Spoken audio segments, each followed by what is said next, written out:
Bismillahirrahmanirrahim. Assalamualaikum warahmatullahi wabarakatuh. Innal hamdalillah nahmaduhu wa nasta'inuhu wa nastaghfiruh wa na'udzu billahi min syururi anfusina wa min sayyiati a'malina. May yahdihillahu fala mudilla lahu wa may yudlil fala hadiya lahu. Allahumma shalli wa sallim wa barik ala sayyidina Muhammadin wa ala alihi wa ashabihi wa man tabi'ahum bi ihsanin ila yaumiddin. Rabbi shrah li sadri wa yassir li amri wahlul 'uqdatam min lisani yafqahu qawli. Allahumma anfa'na bima 'allamtana wa 'allimna ma yanfa'una wa zidna ilman nafi'a, amma ba'd. Hadirin Bapak-bapak dan Ibu-ibu jemaah kajian pada subuh Masjid Al-Aqsa yang dimuliakan oleh Allah Subhanahu wa taala. Memulai kajian pagi hari ini kita memanjatkan puja dan puji kehadirat Allah Subhanahu wa taala atas nikmat hidayah yang masih kita terima hingga saat ini, sehingga kita masih diberikan kesempatan oleh Allah Subhanahu wa taala untuk bisa bersujud di dalam salat kita, karena tidak semua orang mendapat hidayah tersebut ya. Dan kita harus sadari bahwa ini hidayah yang berharga sekali jemaah sekalian, karena banyak orang Islam yang sampai saat ini juga masih belum terketuk hatinya untuk bersujud di dalam salatnya, dan alhamdulillah kita di subuh hari ini masih diberikan hidayah oleh Allah Subhanahu wa taala untuk sama-sama kita masih bisa bersujud di dalam salat kita.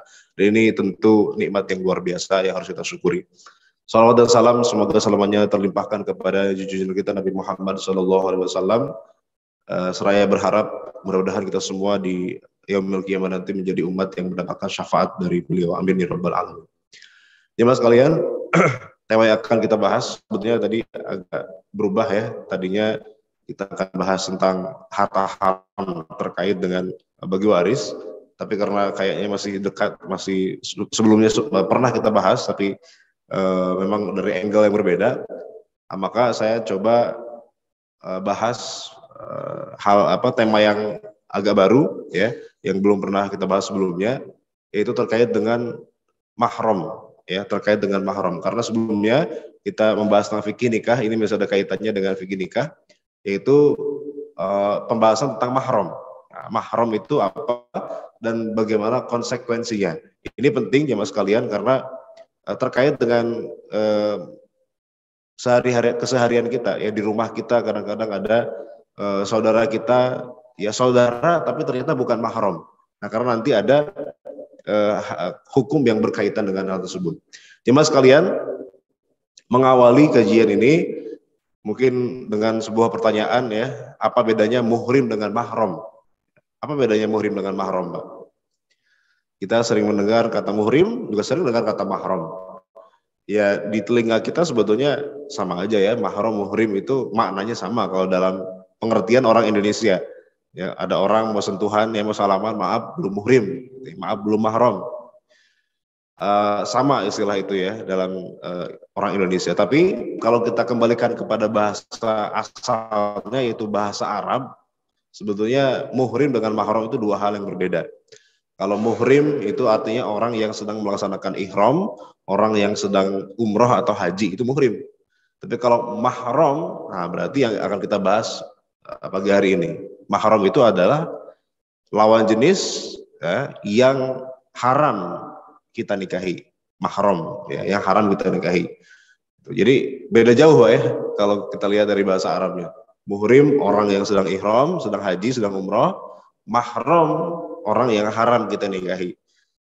Jadi kalau ada orang mau salaman terus bilang maaf bukan muhrim ya, ya emang bukan muhrim, orang lagi di Jakarta ya. Kalau muhrim ya lagi di Mekah sana gitu, ya lagi umrah, itu namanya muhrim ya. Tapi nggak apa, itu kan istilah ya. Karena sudah kadung, ya, sudah kadung masuk dalam KBBI itu, Kamus Besar Bahasa Indonesia, muhrim itu orang yang haram dinikahi, ya sudah ya, nggak apa-apa, namanya istilah, yang penting kita tahu hukumnya. Nah ini yang penting ya, apa konsekuensinya kalau orang itu jadi mahram kita atau muhrim kita lah, nggak apa-apa kita sebut ya.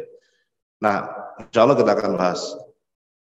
Jemaah sekalian, aturan tentang mahram ini kita bisa temukan dalam Al-Quran, ya, yaitu surah An-Nisa ayat 22 sampai ayat 23.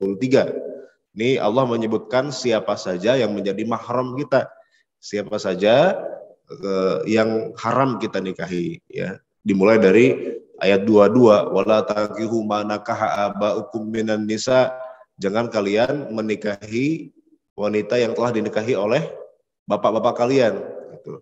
Kemudian di ayat ke-23, hurrimat alaikum ummahatukum, diharamkan kepada kalian ibu-ibu kalian, wa banatukum, anak perempuan kalian, wa akhwatukum, saudari perempuan, wa ammatukum, bibi kalian dari ayah, ya, wa khalatukum, bibi dari ibu, wa banatul akhi, ya, anak perempuan dari saudara laki-laki, wa banatul ukhti, anak perempuan dari saudari perempuan, wa ummahatukum allati arda'nakum, ibu yang menyusui kalian, wa akhwatukum minar radha'ah, saudari perempuan sepersusuan, wa ummahatun nisaikum, ibu istri-istri kalian, mertua berarti Pak. Waroba ibukum allati fi hujurikum, dan anak dari istri kalian yang ada dalam pangkuan kalian, min nisaikum, dari istri kalian, allati dakhaltum bihinna, yang kamu telah kumpul dengan mereka. Fa illam takunu dakhaltum bihinna fala junaha alaikum, kalau belum kumpul maka belum jadi mahram. Nah, itu anak dari istri, ya. Wahalailu abnaikum, kemudian istri dari anak-anak kalian, alladzina min aslabikum, yaitu anak kandung, ya. Berarti anak dari istri, istri dari anak berarti mantu, ya. Wa antajma'u bainal ukhtain, diharamkan kepada kalian mengumpulkan dua saudari, artinya ipar. Ipar itu berarti mahram juga. Ini diantara yang disebutkan dalam Al-Quran. Nah, jemaah sekalian, nanti disebutkan beberapa hukum terkait mahram, ya. Maka nanti para ulama itu membagi mahram itu ada dua. Ya, mahram itu ada dua. Pertama ada mahram selamanya atau mahram mu'abbad. Selamanya sampai kapanpun, apapun yang terjadi, maka dia adalah mahram kita. Itu namanya mahram selamanya, atau dalam bahasa Arab mahram mu'abbad. Yang kedua ada mahram sementara. Sementara saja dia haram kita nikahi, tapi boleh jadi menjadi halal. Ya, itu mahram sementara, ya. Nah, antara mahram mu'abbad dengan mahram sementara itu punya konsekuensi hukum yang berbeda. Ya. Pertama, kalau kita bicara mahram yang selamanya, mahram yang mu'abbad, pertama boleh terlihat aurat kecil. Jadi jemaah sekalian, jangan kira antara sesama mahram itu tidak ada aurat. Ada auratnya tetap, ya, yaitu aurat besar. Yang boleh kita lihat dari mahram kita hanya aurat kecil. Apa bedanya aurat kecil dengan aurat besar? Nah, ini hati-hati Bapak Ibu sekalian, kalau Bapak Ibu punya anak perempuan yang sudah dewasa, ya, di rumah, walaupun dia anak perempuan kita, mahram kita, tapi tetap ada aurat yang tidak boleh kita lihat dari anak perempuan kita itu. Ya. Apa aurat besar itu? Aurat besar itu kalau dalam mazhab Syafi'i, ini memang ada khilafiyah di antara para ulama. Kalau dalam mazhab Syafi'i, aurat besar yang tidak boleh dilihat antara mahram itu adalah antara pusar dan lutut. Antara pusar dan lutut itu walaupun sama mahram nggak boleh dilihat aurat. Jadi jemaah sekalian, hati-hati di rumah, ya, suka ada misalnya anak perempuan kita karena merasa di rumah nggak ada orang lain kecuali bapak atau ibunya, kemudian pakai, mohon maaf, celana gemes, ya, yang mohon maaf kelihatan pahanya. Nah, paha itu aurat walaupun di depan mahram, ya, karena yang boleh dilihat oleh mahram itu antara selain antara pusar dan lutut, itu namanya aurat kecil. Rambutnya, lehernya, gitu, ya, betisnya boleh. Itu mazhab Syafi'i. Bahkan mazhab yang lain itu lebih sempit lagi aurat kecilnya. Misalnya mazhab Hanafi, aurat kecil itu adalah bagian tubuh yang biasa dikenakan perhiasan. Itu yang boleh dilihat oleh mahram. Contohnya apa? Kepala, biasanya kan ada mahkota di situ, ya. Atau misalnya tangan karena ada gelang di situ. Telinga karena ada anting. Ya, kaki karena ada gelang kaki, ya, misalnya. Apalagi leher, kalung, dan seterusnya. Maka itulah yang boleh dilihat.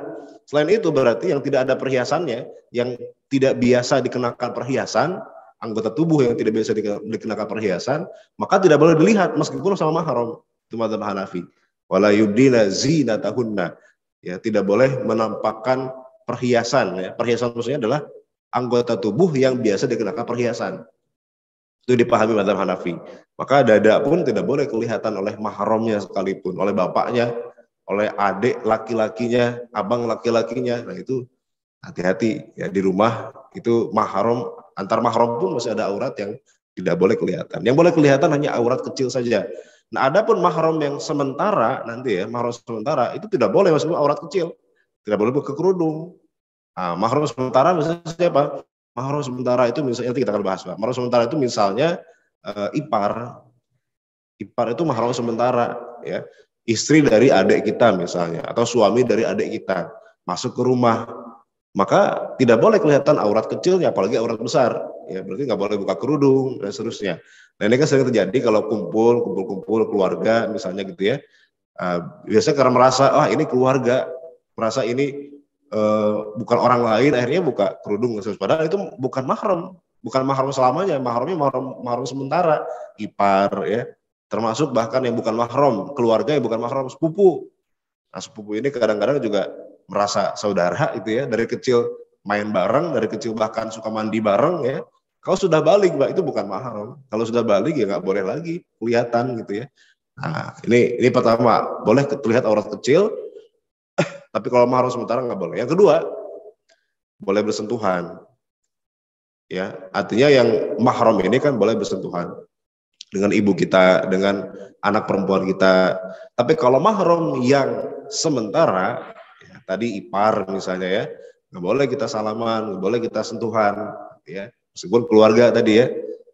Nah, karena bukan mahram, berarti kalau bersentuhan tidak boleh. Dan konsekuensi kedua, apa konsekuensinya, Pak? Kalau yang bukan mahram atau mahram sementara, membatalkan wudhu. Nah, pertanyaannya, kalau istri kita itu mahram atau bukan, Mbak? Istri kita itu mahram atau bukan?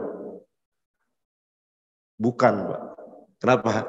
Kan mahram itu tadi definisinya adalah orang yang haram kita nikahi. Nah, ini sudah kita nikahi. Kalau kita nikahi berarti berdosa dong. Namanya haram dinikahi. Bukan mahram. Istri kita itu orang lain. Gitu ya.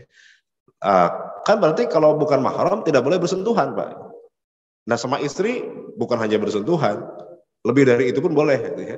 Nah, karena dibolehkan dengan adanya akad nikah. Jadi akad nikah itu menghalalkan yang haram. Tadinya haram jadi halal.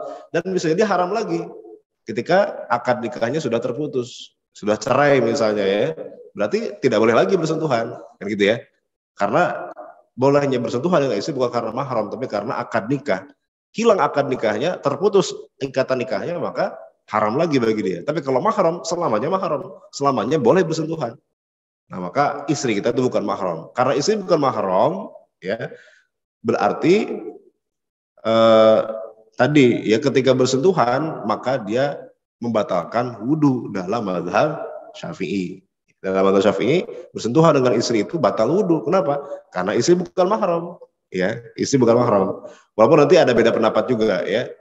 Mazhab Hanafi misalnya mengatakan tidak batal. Kenapa? Karena yang batal itu kalau sampai bersetubuh ya, kumpul berjima, itu yang membatalkan. Lagi-lagi mazhab Maliki yang mengatakan enggak, kalau sentuhannya pakai syahwat baru batal. Kalau nggak ada syahwat, nggak ada setrumnya berarti nggak batal. Itu mazhab Maliki. Tapi kalau mazhab Syafi'i sengaja nggak sengaja yang menyentuh atau yang disentuh ya, kulit dengan kulit maka batal wudunya antara dengan istri kita ya. Nah, jadi itu mazhab Syafi'i. Ya, hati-hati dengan istri kita itu bukan mahram. Kenapa? Karena halal karena sementara aja karena akad nikah. Nah, tapi kalau sudah akad nikahnya terurai misalnya, maka sudah bukan mahram lagi. Nah, itu dengan istri ya. Tapi uniknya ya, dengan mertua kita itu malah mahram, Pak. Jadi ibunya istri kita, kalau kita salaman malah boleh. Kenapa? Karena ibu dari istri kita itu adalah mahram kita. Ya. Kalau kita sudah menikah dengan seorang perempuan, maka otomatis ada beberapa orang yang jadi mahram gara-gara pernikahan itu. Di antaranya adalah ibu dari istri kita. Jadi kalau sama istri itu bukan mahram, tapi kalau sama mertua kita, sama ibu dari istri kita itu mahram. Meskipun kita sudah cerai dengan istri kita, sama mertua itu tetap mahram, Mbak. Nggak boleh kita nikahi selamanya. Jadi nggak ada istilah mantan mertua, Mbak. Jadi kalaupun sudah cerai dengan istri kita, mertua itu, Pak, tidak boleh kita nikahi selamanya. Karena jadi mahram mu'abbad, mahram selamanya. Akan ada kasus misalnya ada dia nikah sama perempuan masih muda, masih ABG ya, dan ibunya juga masih muda, Pak, masih cakep. Cerai dengan istrinya, lihat mertuanya juga lumayan gitu misalnya, Pak. Nah, ternyata dia lebih cinta sama mertuanya. Dinikahin mertuanya nggak boleh, Pak. Haram. Kenapa? Mertua itu jadi mahram mu'abbad. Mertua itu jadi mahram selamanya. Itu ya. Jadi dengan istri bukan mahram, tapi dengan mertua malah jadi mahram. Atau bisa dengan anak dari istri kita. Jadi kita menikah dengan janda yang sudah punya anak perempuan sebelumnya dengan suami sebelumnya. Maka dengan anaknya istri kita itu kita jadi mahram. Ya. Misalnya cerai dengan istri kita, kemudian kita nikahin anaknya, Pak, itu nggak boleh. Ya. Kenapa? Anak istri kita itu mahram selamanya, mahram mu'abbad. Oke. Jadi kalau dengan istri boleh bersentuhan, membatalkan wudhu. Kalau dengan ibu boleh bersentuhan, tidak membatalkan wudhu. Dengan anak perempuan boleh bersentuhan, tidak batal wudhu. Tapi kalau dengan ipar haram bersentuhan, membatalkan wudhu. Gitu Pak ya. Bedanya antara mahram, non mahram dengan istri kita tadi dalam hal membatalkan wudhu ya. Kemudian yang ketiga, boleh berkholwat dengan sesama mahram. Apa itu kholwat, Pak? Kholwat itu artinya berada dalam satu ruangan tertutup, berduaan, tidak ada yang melihat, dan masing-masing bisa saling menjangkau. Itu namanya berkholwat.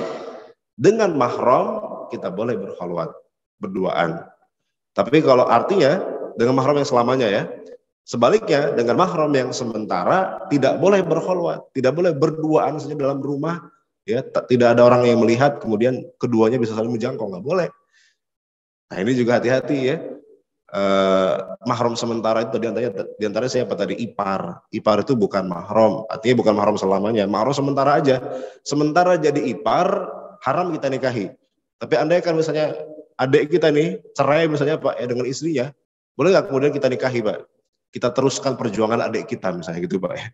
Kita nikahi istrinya, boleh nggak Pak? Boleh. Karena dia mahram sementara gitu. Nah karena ada mahram sementara, nggak boleh berduaan di rumah tanpa ada yang melihat, ya. Kadang-kadang sering begitu. Atau misalnya siapa di antara keluarga kita yang bukan mahram, sepupu, ya. Sepupu ini kadang-kadang kita merasa saudara karena dari kecil bareng-bareng ya, dari kecil main bareng, dari kecil bahkan dimandiin bareng sama orang tua kita, misalnya sama mbah kita, ya sepupu kita ini. Tapi kalau sudah balik, sudah dewasa, mereka tidak boleh berduaan, ya, atau buka aurat, itu nggak boleh. Nah, kita akan bahas siapa saja yang kemudian jadi mahram kita dari yang bukan mahram ya. Kemudian yang keempat, boleh bepergian. Nah, karena ada larangan dalam hadis la tusafiril mar'atu illa wa ma'aha dzu mahramin. Tidak boleh seorang perempuan bepergian sendirian illa wa ma'aha dzu mahramin kecuali ditemani oleh seorang mahram.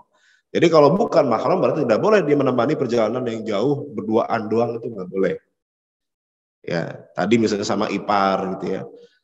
Tapi kalau cuma ke pasar naik motor sih nggak ada masalah Pak ya, karena bukan kholwat. Ya, kelihatan banyak orang lah kalau naik motor ya.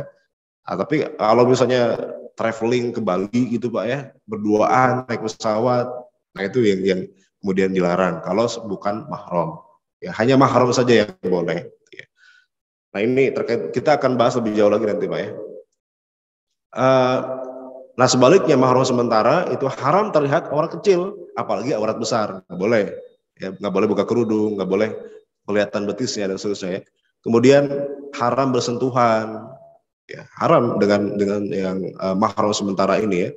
Haram berkholwat, berduaan, kemudian haram bepergian berdua tanpa orang lain yang menemani. Ya bahkan yang sementara ini yang lebih riskan Pak daripada yang non mahram. Ya mahram sementara di antara tadi misalnya ipar Pak. Kata Nabi bahkan ipar itu maut, kata Nabi ya, alhamu mautun. Ipar itu seperti kematian. Kenapa? Artinya begini Pak. Kalau dengan non mahram, dengan istri tetangga misalnya gitu ya, kita nggak berani misalnya boncengan berdua naik motor. Kenapa? Karena timbul fitnah kan, orang curiga ngapain dia berduaan naik motor sama istri tetangga gitu kan, istri orang lain pasti kelihatan ya, malu kita, pasti sembunyi-sembunyi. Tapi kalau dengan ipar sendiri, itu kan orang melihatnya biasa-biasa aja. Nah, kalau maksiat dianggap biasa-biasa aja itu lebih berbahaya gitu kan. Dianggap maklum lebih berbahaya kan. Jadi lebih berbahaya tuh sama ipar sendiri daripada sama yang bukan mahram. Kenapa? Karena yang bukan mahram itu orang sudah tahu ya, kita kontrolnya lebih besar karena kita malu dilihat orang. Tapi kalau sama ipar sendiri kadang-kadang kita merasa biasa aja, merasa saudara. Orang lain pun nggak menganggapnya maklum. Padahal itu juga orang yang tidak boleh gitu ya, pergian berdua, berkholwat dan seterusnya.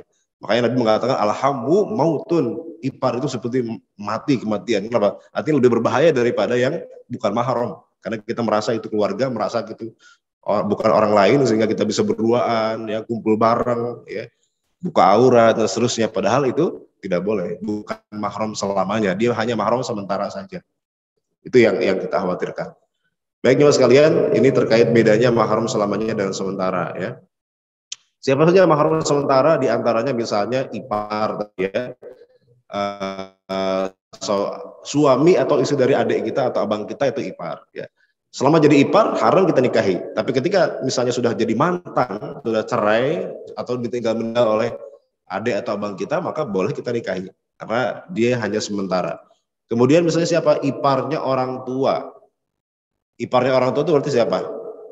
Istrinya atau suaminya, istrinya paman kita. Istrinya paman kita itu berarti iparnya orang tua kita. Atau suaminya bibi kita. Nah, bibi itu mahram. Bibi itu mahram, Pak ya.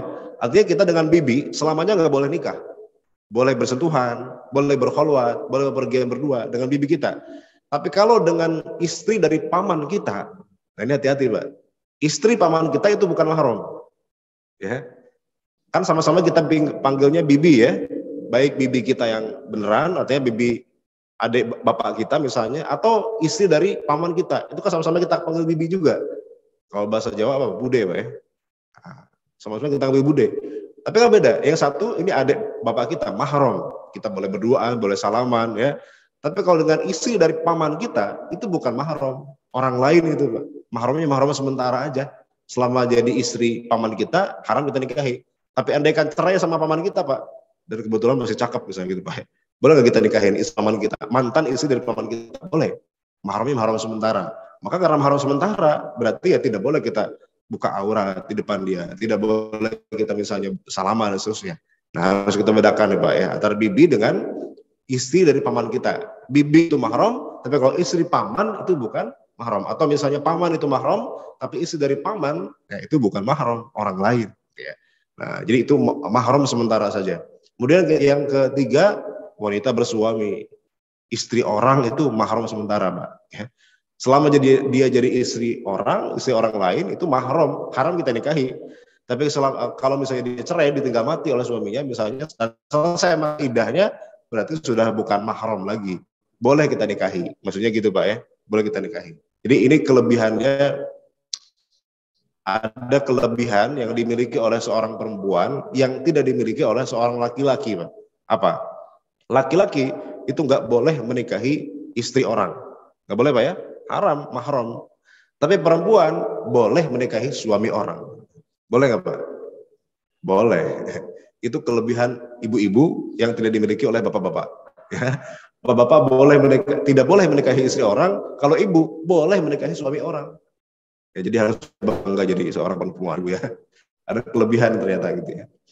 Ya kan boleh kan, Pak ya? Istri seorang ibu-ibu, seorang perempuan, asalkan dia belum menikah ya. Seorang perempuan boleh menikahi suami orang. Tapi kalau bapak ya sudah menikah atau belum menikah, ya tidak boleh menikahi istri orang.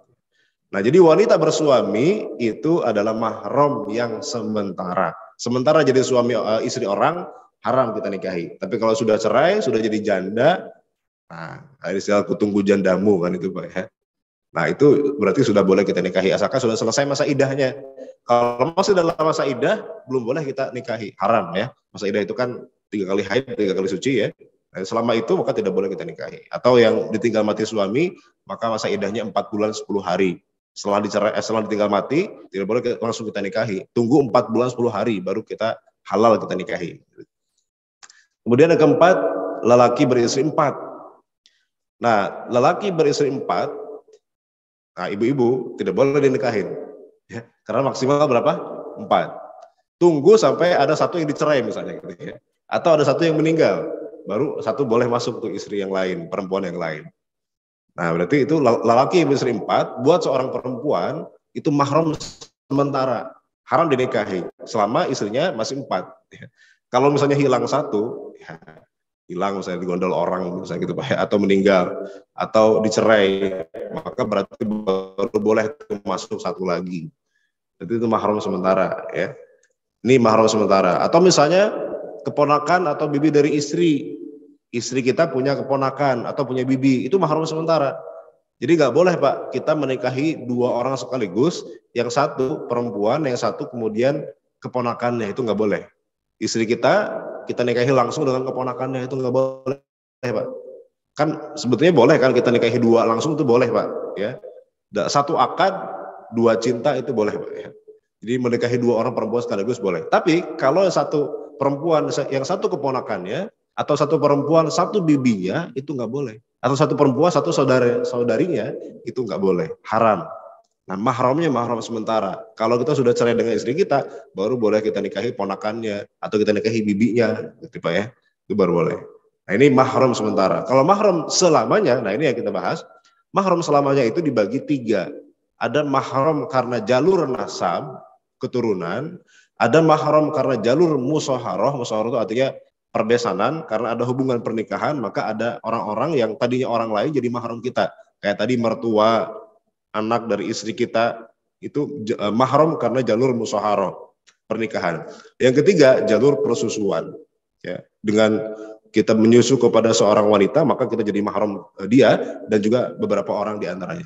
Nah, jemaah sekalian, siapa saja mahram karena nasab? Mahram karena nasab. Pertama, anak perempuan ya. Anak perempuan langsung, ya kita punya anak perempuan, maka itu mahram, haram selama jadi nikahi.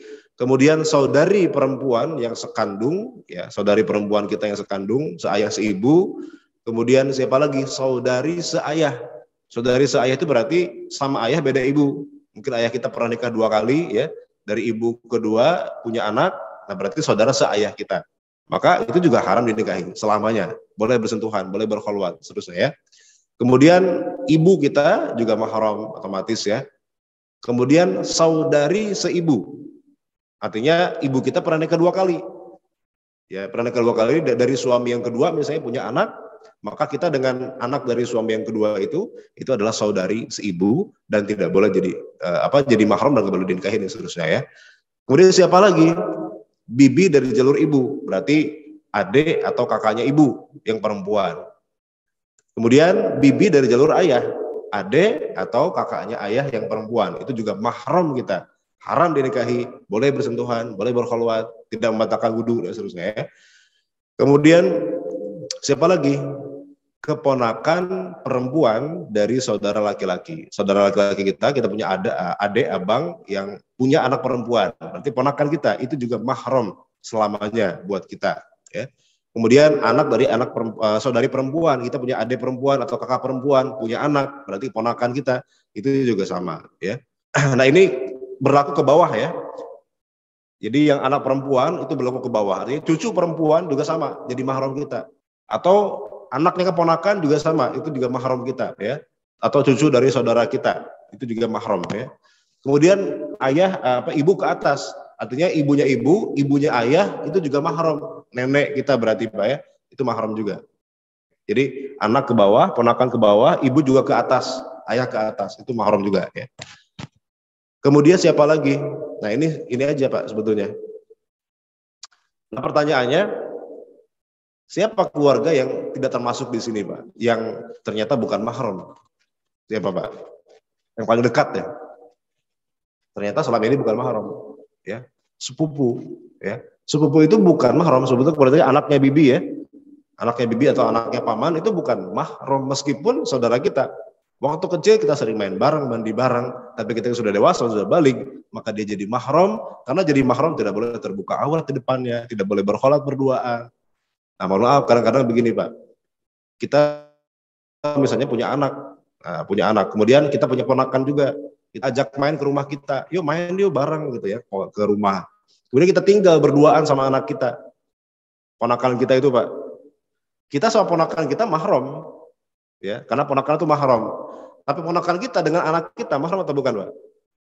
Bukan mahram, karena mereka sepupuan. Jadi jangan sampai Pak, kita tinggalin berdua, kemudian mereka buka aurat, ya, kemudian di rumah cuma berdua aja berkhulwat, itu nggak boleh. Ya, kita yang tahu ya harus mengingatkan ya, karena sepupu itu bukan mahram. Ya, kata Nabi, kata Allah ya, ku anfusakum wa ahlikum, nah jagalah diri kalian dan keluarga kalian dari api neraka. Jangan sampai masalah mahram ini Ya kita nggak tahu nih masalah yang seperti ini ya, buka aurat khususnya ya. Jadi sepupu itu bukan mahram. Meskipun dengan keponakan kita mahram, tapi dengan anak kita itu mereka bukan mahram. Ya. Jadi dijaga jangan sampai mereka buka aurat khususnya.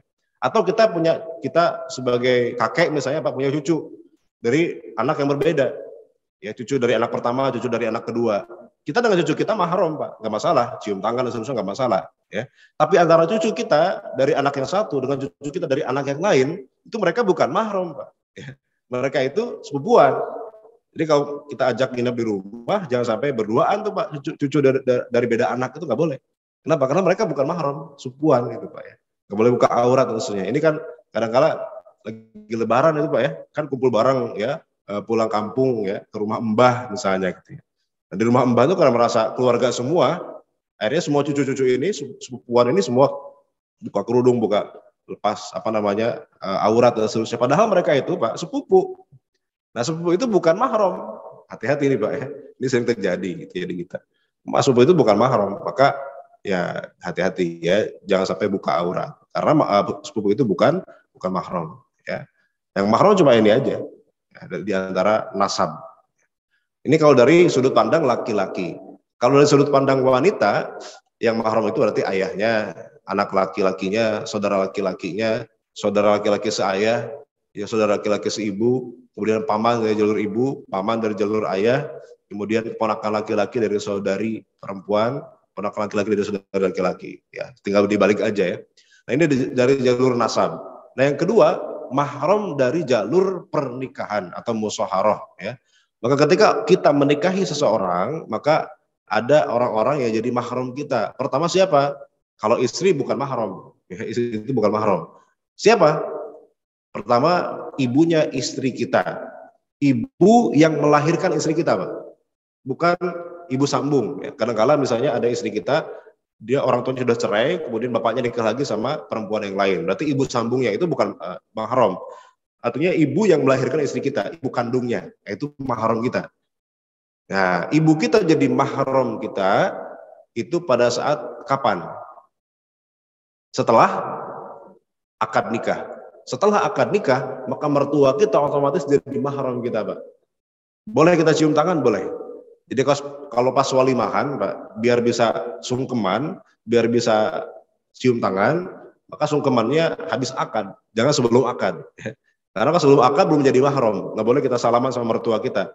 Tapi kalau setelah akad, setelah kita resmi jadi istrinya, maka baru boleh kita cium tangan, ya sungkeman sama mertua kita, karena jadi mahram. Jadi habis akad baru boleh itu Pak ya, sungkemannya. Karena sebelum akad berarti belum jadi mahram. Itu yang pertama, ibu mertua kita. Yang kedua siapa? Anak perempuan dari istri kita, anak tiri kita. Jadi kita nikah sama janda yang sudah punya anak perempuan dari suami sebelumnya. Maka ketika kita sudah jadi istri, maka anak perempuan itu jadi mahram. Tapi pertanyaannya kapan jadi mahram? Nah, ini beda. Antara anak perempuan dengan ibu mertua kita, itu jadi mahramnya beda. Kapannya ya? Kalau anak perempuan dari istri kita, kapan jadi mahram, Pak? Bukan setelah akad, tapi setelah kumpul dengan istri kita. Ya, dakhaltum bihinna dalam Al-Quran sebutkan ya. Kalau sudah kumpul dengan istri kita, baru dia jadi mahram kita, haram kita nikahi. Ya, jadi kita boleh salaman dengan anak istri kita itu, Pak, kalau sudah kumpul dengan istri kita. Kalau belum kumpul, Pak, sudah baru akad doang, ya, karena malamnya sibuk, ya, masih melayani tamu segala macam gitu. Belum sempat kumpul sama istri kita. Itu belum boleh salaman sama anak perempuan istri kita, itu nggak boleh, Pak. Karena belum jadi mahram, meskipun sudah nikah.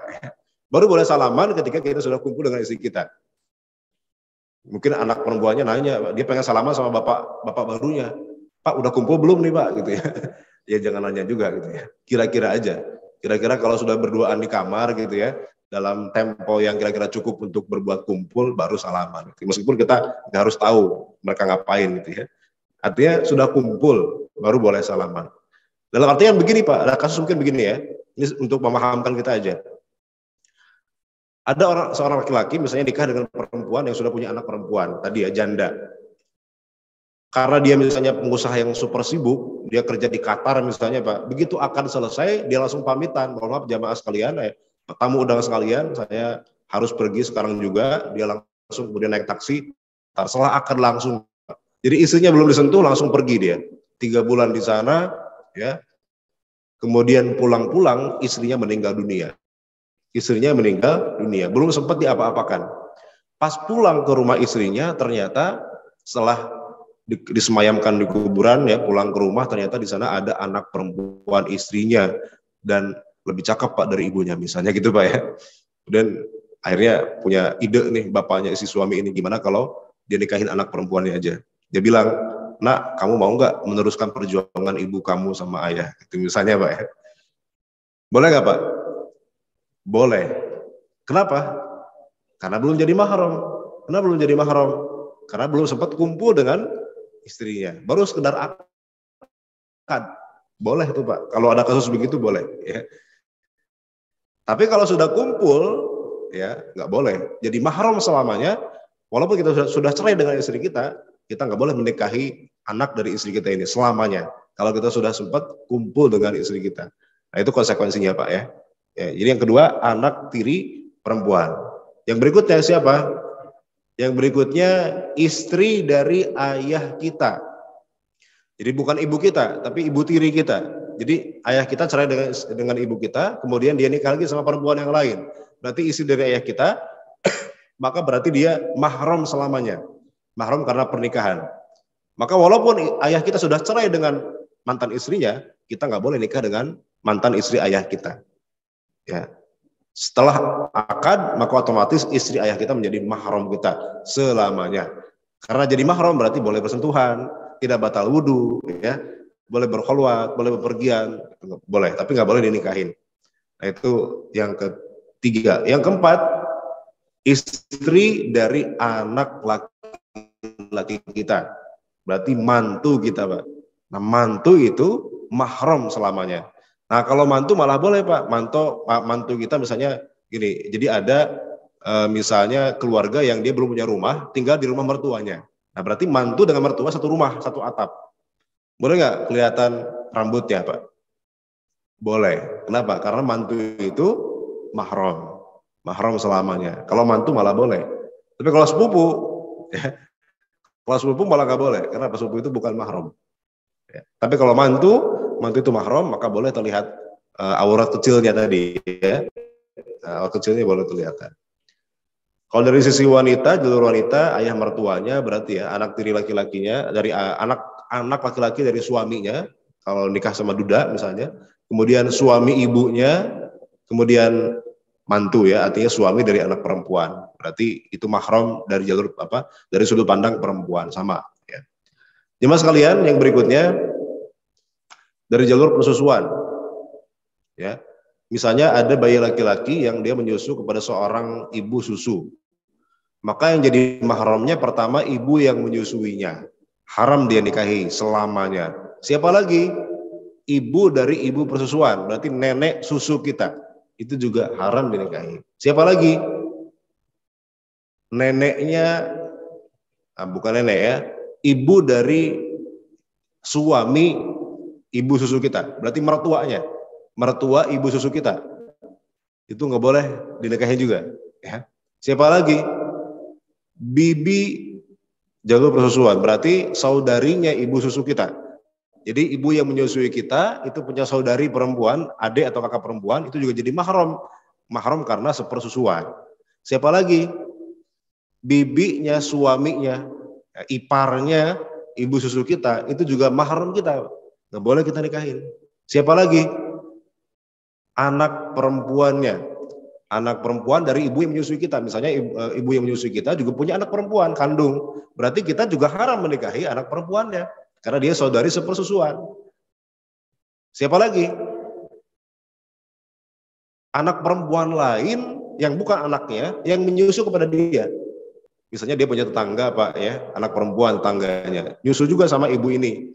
Kita ikut nyusu juga sama ibu ini. Berarti perempuan ini juga sama, jadi mahram buat kita. Haram kita nikahin.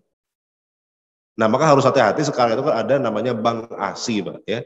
Bank ASI. Bank ASI itu kita boleh terima donor ASI ya dari orang lain.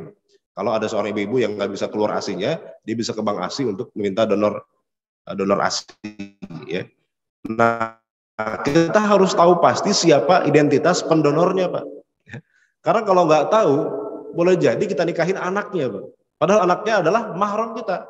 Kalau sudah terjadi pernikahan dengan mahram, itu harus dipisah, Pak. Tidak sah pernikahannya. Difasah istilahnya. Jadi pastikan kita tahu benar-benar identitas orang yang mendonorkan ASI-nya.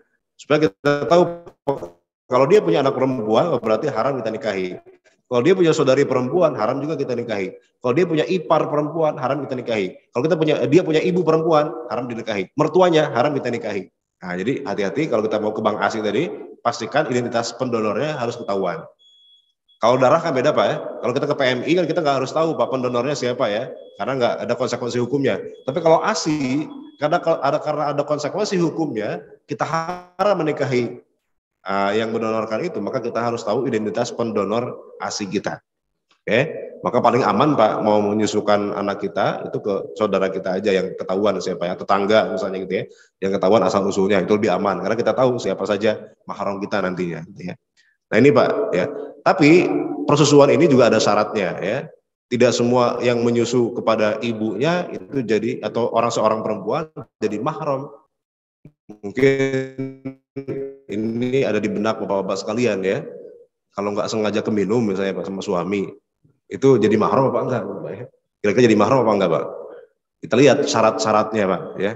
Pertama, syaratnya ASI itu harus masuk ke perut. Artinya kalau ada bayi yang ngempeng doang Pak, dia nyusu tapi ngempeng doang, nggak diminum ASI-nya. Meskipun lama gitu Pak, itu nggak jadi persusuan. Harus masuk ke perut ASI-nya. Yang kedua, sampai kenyang. Meskipun ada khilafiyah di sini ya. Artinya sekali nyusu itu dia sampai kenyang. Gimana kita bisa melihat kenyangnya? Misalnya ciri-cirinya sendawa. Atau dia melepas sendiri ya. Karena sudah kenyang dia lepas sendiri, bukan kita lepasin. Karena lepas sendiri, berarti kan tandanya sudah kenyang. Ya, bawa apa sampai kenyang apa enggak Pak? Nah, kalau sampai kenyang boleh jadi ini Pak ya. Yang ketiga apa? Minimal 5 kali. Minimal 5 kali. Artinya kalau sekali kenyang itu belum jadi ibu persusuan. Baru sekali nyusu Pak sampai kenyang belum haram, belum jadi mahram ya. 2 kali belum jadi mahram. 3 kali belum jadi mahram. 4 kali belum. 5 kali nah, sudah jadi mahram. Ini berdasarkan riwayat dari Aisyah ya. Khamsu radha'atin ma'lumatin yuharrimna. 5 kali menyusui maka menjadikan mahram ya, dalam hadis riwayat Aisyah. Nah, berarti 5 kali. Kurang dari itu berarti belum jadi mahram. Ini bapak-bapak misalnya lebih dari 5 kali nih Pak ya. Udah tiap hari lagi nih Pak misalnya gitu Pak ya. Nah, boleh jadi. Tapi ada syarat yang keempat. Ini yang tidak mungkin terpenuhi oleh suami ya. Maksimal usia bayinya 2 tahun Pak, ya. Bukan 42 tahun bukan ya. Maksimal usianya 2 tahun. Karena usia persusuan kan 2 tahun ya. Wal walidatu yurdina auladahunna haulaini kamilaini liman arada ayyutimma radha'ah. Ya, ibu-ibu menyusui anaknya 2 tahun kata Al-Qur'an ya, sempurna siapa yang ingin menyempurnakan persusuannya. Jadi 2 tahun maksimal. Lebih dari itu ya meskipun kenyang, meskipun 5 kali, meskipun masuk ke perut Pak, tetap tidak menjadikan mahram. Kenapa jadi mahram Pak? Jadi harus dipisah Pak gitu ya. Sama istri kita misalnya masuk kalau jadi mahram ya berarti kan harus pisah karena jadi haram dinikahi gitu ya. Nah, jadi enggak ya. Ini syarat-syaratnya supaya jadi mahram. Baik, itu saja mungkin Mas sekalian ya untuk tentang mahram ini, mudah-mudahan menjadi tambahan ilmu bagi kita semua dan ada manfaat yang bisa kita ambil dan mudah-mudahan kita juga bisa mengamalkannya. Dan mungkin sebelum kita tutup ada 1-2 pertanyaan yang ingin ditanyakan, silakan Pak. Namanya tradisi Pak, kadang-kadang tradisi itu kan membiasakan yang salah kadang-kadang ya. Jadi kita bukan membiasakan yang salah, tapi harusnya bukan membenarkan kebiasaan, tapi harusnya membiasakan yang benar, gitu Pak ya. Bukan membenarkan yang biasa, bukan, tapi harusnya membiasakan yang benar. Nah, masalah tradisi ini memang jadi masalah. Lebaran ya, salam-salaman padahal dengan ya bukan mahram kita, dengan sepupu kita, dengan ipar kita ya. Kalau dengan mantu kan boleh ya karena mahram. Nah, ini harus kita ingatkan kembali bahwa ini nggak boleh, ya nggak boleh salaman dengan sepupu kita, dengan ipar ya, karena bukan mahram. Ya. Ya, solusinya ya jangan salaman gitu ya. Kan bisa dengan gini aja kan bisa kan? Artinya nggak harus, kan kita selama pandemi ini sudah biasa Pak ya. Selama pandemi ini kita dilatih untuk nggak bersentuhan kan ya. Nah, itu kita teruskan Pak kebiasaan itu Pak gitu ya. Itu udah dilatih selama 2 tahun tuh Pak, kita pandemi itu Pak ya. Kita nggak sentuhan. Bahkan sama laki-laki sama laki-laki pun kita kan begini Pak ya, nggak sentuhan. Nanti kan teruskan aja kebiasaan itu kan. Sama yang bukan mahram kita ketika lebaran. Jadi memang harus kita edukasi lagi bahwa ini tuh bukan mahram, meskipun keluarga kita, meskipun ya lebaran kumpul, tapi kalau ipar, sepupu, ya itu bukan mahram kita. Jadi pas lebaran ya jangan salaman. Artinya cukup ya gini-gini aja, artinya isyarat aja lah. Kan maaf-maafan nggak harus salaman Pak. Salaman itu kan cuma simbol aja ya. Maaf-maafan itu dari hati yang tulus kita maafin dan seterusnya ya. Bukan harus dengan fisik kita sentuhan, nggak harus gitu ya. Jadi itu tradisi yang ya itu tadi ya, tradisi yang salah. Jadi kita harus membiasakan yang benar, bukan membenarkan yang sudah jadi kebiasaan, gitu Pak ya. Kemudian yang kedua, sama juga tadi dengan mantu yang mau PDKT, misalnya calon mantu ya, dia kan nggak harus salaman, ya. Cukup bawa martabak aja kan cukup Pak ya, nggak usah salaman ya. Ya, jadi kalau salaman nggak bawa apa-apa kan ngapain juga Pak ya? Salaman tapi nggak bawa martabak Pak, kurang afdol ya. Mendingan bawa martabak tapi nggak salaman kan gitu ya. Jadi salaman itu hanya simbol aja, nggak perlu bukan sesuatu yang sakral dan seterusnya. Jadi lagi-lagi kembali lagi bahwa kita harus membiasakan yang benar, bukan membenarkan yang sudah jadi kebiasaan selama ini. Begitu mudah-mudahan misalnya. Ada lagi? Cukup Pak ya? Ibu-ibu kayaknya nggak ada nih. Ya. Baik, alhamdulillah kita sudah selesai untuk kajian kita sore ini. Kita tutup dengan kafaratul majlis. Subhanakallahumma wa bihamdika asyhadu an la ilaha illa anta astaghfiruka wa atubu ilaik. Aqulu lakum wassalamu alaikum warahmatullahi wabarakatuh.